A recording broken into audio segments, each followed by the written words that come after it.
Halo Sobat BM Bercerita. Assalamualaikum warahmatullahi wabarakatuh. Kita boleh berteman dengan siapa saja, tapi hati-hati dan pilih-pilih teman itu suatu keharusan. Jangan sampai salah pilih teman, apalagi model teman boti kayak yang akan kita ceritakan di video kita ini. Sebelum dilanjut, silahkan di-share dan di-like dulu. Rofiuddin saat tahun 2023 berusia 32 tahun, asal wilayah Kibin, Kota Serang, Banten.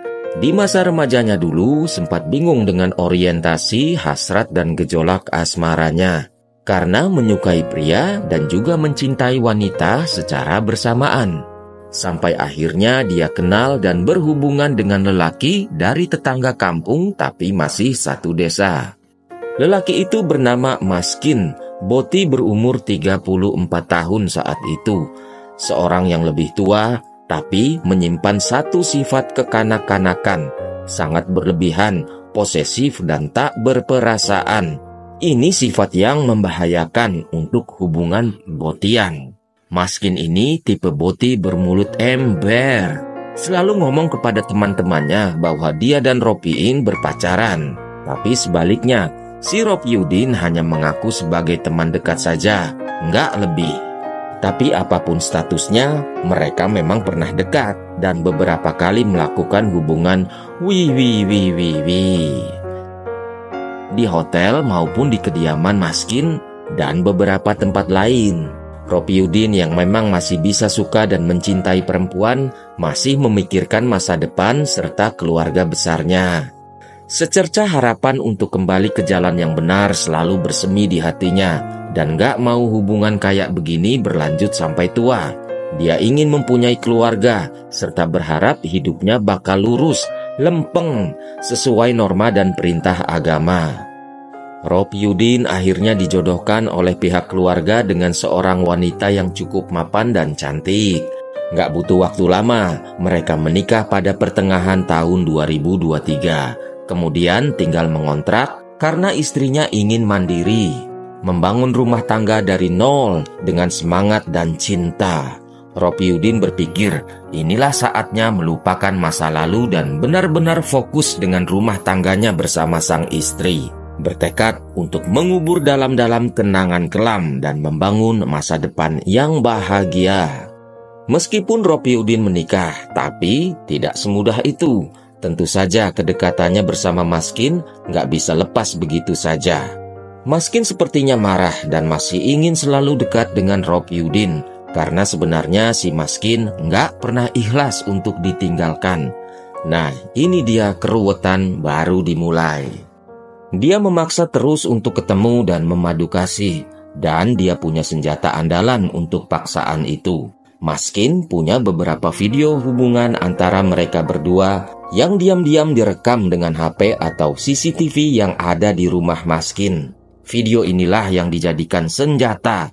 Jika Rofiuddin menolak permintaannya, video-video itu diancam akan disebar kepada istrinya, bahkan kepada pihak keluarga besar Rofiuddin dan keluarga besar istrinya. Tentu saja Maskin benar-benar bisa mengendalikan Rofiuddin dan membuat Rofiuddin tidak berdaya. Jahat bener boti satu ini ya. Padahal banyak boti-boti bertebaran di Kota Serang, tapi kok ya masih gangguin orang yang mau tobat. Rofiuddin tentu bakal malu kalau semua terbongkar. Rasa malu yang mendalam akan menghancurkan harga dirinya di mata keluarga dan masyarakat. Ayah dan ibunya yang sakit bisa saja meninggal kalau tahu selama ini putranya Sekong. Tak bisa dibayangkan amarah dan kekecewaan orang-orang terdekatnya jika ancaman Maskin jadi kenyataan. Dalam keputusasaan yang mendalam, selalu aja Rofi menurut tiap kali dipaksa bertemu demi menjaga rahasia kelamnya. Padahal ya Rofiuddin sudah nggak punya rasa apapun pada Maskin. Bahkan yang ada adalah rasa sebel, bahkan jijai dengan kelakuan Maskin, si Bobby alias boti biadab ini. Sampai semua kesabaran dan rasa takut berakhir menjadi kekesalan, jengkel dan kemarahan menjadi satu. Runtutan dari rasa marah ini bermula di Sabtu 9 Desember 2023 sore. Maskin meminta menemaninya menagih hutang ke perumahan di Ciruas, Serang. Malamnya jam 7, kenyataannya setelah bertemu terjadi perubahan rencana dengan alasan batal nagih hutang. Sebab picisnya atau duitnya katanya sudah ditransfer. Ternyata ini cuma modus si Maskin aja. Kenyataannya Maskin lanjut memaksa supaya mereka main ke pantai buat cari angin. Tentu saja Ropi menolak ajakan itu awalnya, karena sudah berjanji sama istrinya akan pulang cepat. Tenang bae, ora bakal lama. Lagi panapa ngedakom bae ning umeh. Biarin aja istri sire di rumah ngerumpi karo tetangga. Tenang aja, nggak lama. Lagian ngapain di rumah aja. Biarin aja istri kamu ngerumpi sama tetangga. Begitu kira-kira ucapan si Maskin. Maskin yang suka maksain, tentu saja sambil mengangkat HP dan menggoyang-goyangkan di wajah Ropiudin, seolah mengingatkan ancaman video-video cabul mereka. Akhirnya dengan terpaksa Ropiudin mau juga dan berangkatlah keduanya ke pantai Langundi, Serang dengan menggunakan sepeda motor milik Maskin. Di sana mereka ngobrol dan ngopi sampai lewat tengah malam. Saat itu istrinya si Ropi sudah bolak-balik nelpon nyuruh-nyuruh pulang. Hal ini bikin Maskin happy sampai ketawa terbahak-bahak, karena memang dia ada niat supaya Ropiudin berantem sama istrinya. Untung-untung bisa cerai dan dia bisa balikan lagi ke pelukan Ropiudin. Duh, jahat banget sih. Walau akhirnya mereka pulang, sayangnya saat Ropiudin sampai di rumah hampir jam 3 pagi. Pintunya nggak dibukain oleh sang istri. Terpaksa Ropiudin menginap di rumah salah satu teman yang tinggalnya nggak jauh dari rumahnya. Saat yang penuh penyesalan dan kekecewaan. Waktu paginya sampai di rumah, langsung aja si Ropiudin dinyap-nyap oleh istrinya. Diomelin sampai pembahasannya nyeracau kemana-mana. Amarah dan kekecewaan istrinya meluap tak terkendali. Karena itu adalah hari Minggu tanggal 10 Desember 2023, akhirnya sang suami cuma bisa di rumah saja. Walaupun kupingnya panas, sebab sang istri nggak berhenti ngedumel atas kelakuan Ropiudin yang semalam pulang telat. Untuk menebus kesalahan, akhirnya Ropi pergi ke pekarangan depan lalu membabat rumput yang sudah tinggi, yang memang sudah direncanakan jauh hari sebelumnya. Saat lagi motongin rumput, mendadak si Maskin datang dengan motornya sambil senyum-senyum. Dia langsung teriak dari dekat pagar, "Nanti malam kita ke pantai lagi. Awas kalau enggak." Ropiudin sempat menggeleng tanda menolak. Tapi Maskin malah menggertakkan gigi sambil mengangkat handphonenya seakan-akan mengancam. "Kalau berani ngelawan dan gak nurut, gue sebarin nih video-video." Ini bukan sekali dua kali Maskin datang mendadak ke rumah Ropi. Sudah sering, bahkan ketika ada istrinya. Dan jahatnya si Maskin ini, kalau ada di depan istrinya, dia bertingkah lenjeh, genit, seolah-olah menantang istrinya. "Nih, saingan lo. Taruhan, si Ropi bakalan milih gue daripada lu."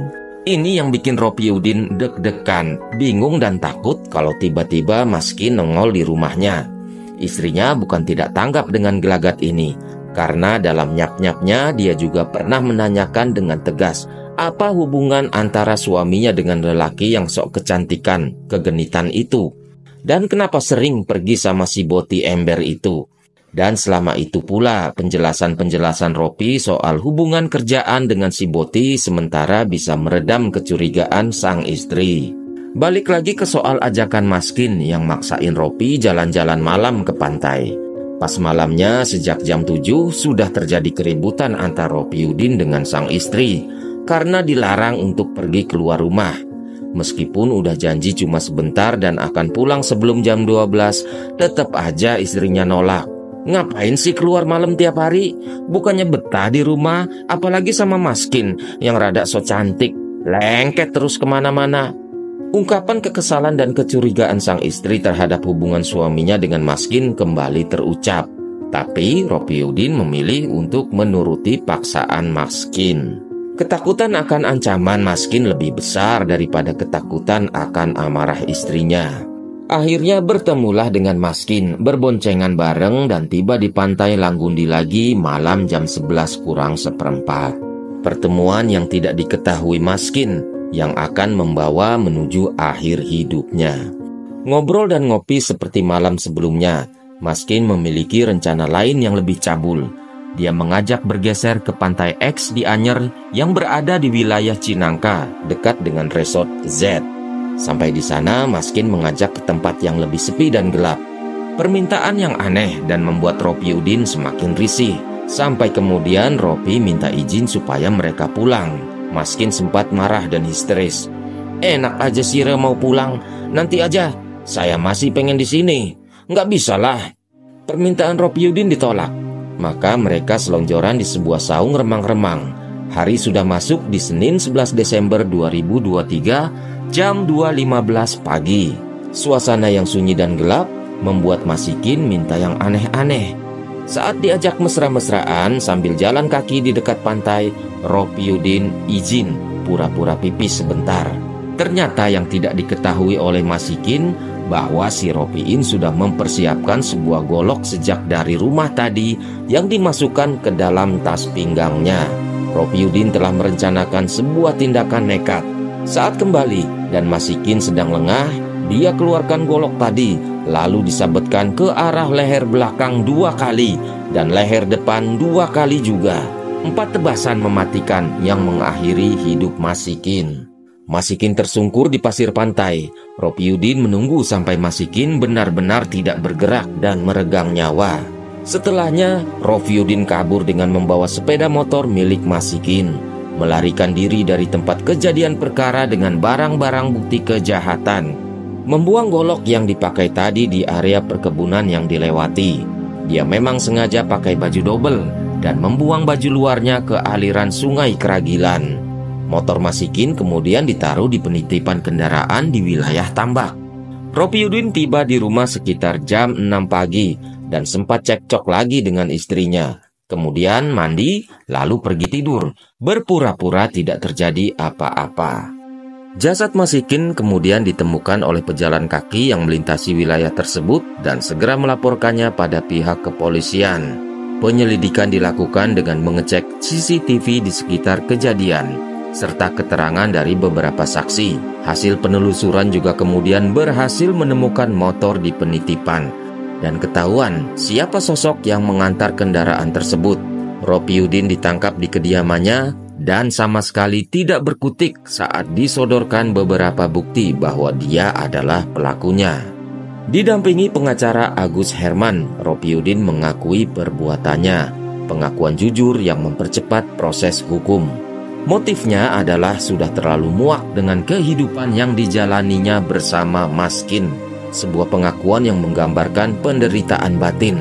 Ropi Udin ingin tobat, tapi terus saja diancam akan dibongkar semua penyimpangan di masa lalu dengan video saat mereka pernah melakukan perbuatan itu. Perilaku Maskin yang semakin tidak terkendali menjadi pemicu utama tindakan nekat Ropi Udin. Bahkan, Maskin belakangan makin ngeri permintaannya dengan memaksa melakukan hubungan badan tanpa melihat tempat dan kondisi, indoor dan outdoor. Hal ini diperkuat lagi dengan kecurigaan sang istri dengan tingkah Maskin yang berani di depan istri Ropi melakukan tindakan provokatif, seolah kayak nantangin, "Adu jago, siapa paling cantik untuk merebut hati Ropi Udin." Menurut Ropi Udin dengan suara lirih penuh penyesalan, Maskin masih sangat memaksa mencintainya dan gak bakal rela sampai kapanpun untuk melepaskannya begitu saja. Sebuah keegoisan boti yang gak punya perasaan. Ropi Udin sangat kooperatif dan menceritakan semua yang terjadi tanpa ada yang ditutup-tutupi. Di tengah kesedihan dan kekecewaan keluarga, dengan fakta yang melatar belakangi motif kejahatan ini, mereka memaklumi karena putranya berniat kembali ke jalan yang benar. Mereka masih menyimpan harapan akan perubahan positif pada diri Ropi Udin. Keluarga korban sempat menampik tudingan yang diarahkan pada Maskin. Namun dari hasil history chat, ternyata terbukti bahwa keterangan yang disampaikan oleh Ropi Udin benar, sinkron dan tidak mengada-ada. Pada persidangannya di Pengadilan Tinggi Serang, Banten, akhirnya Ropyudin divonis 16 tahun penjara. Hal yang meringankan karena terdakwa menolak berhubungan sesama jenis. Jaksa melihat adanya tekanan psikologis yang luar biasa yang dialami terdakwa. Mengakui perbuatannya, tidak berbelit-belit, memberikan keterangan yang jelas dan apa adanya, menyesal dan berbuat baik selama dalam tahanan. Hubungannya dengan sang istri masih baik-baik saja. Sebuah keajaiban tersendiri bahwa di tengah badai kehidupan yang menerpa, ikatan pernikahan mereka masih bertahan. Yang sudah menyimak video ini, silakan boti-boti wilayah Ciruas, Serang, Cilegon, Pandeglang, Anyer, Merak yang tahu kasusnya, silakan kasih komen. Sampai jumpa lagi kapan-kapan. Bye-bye.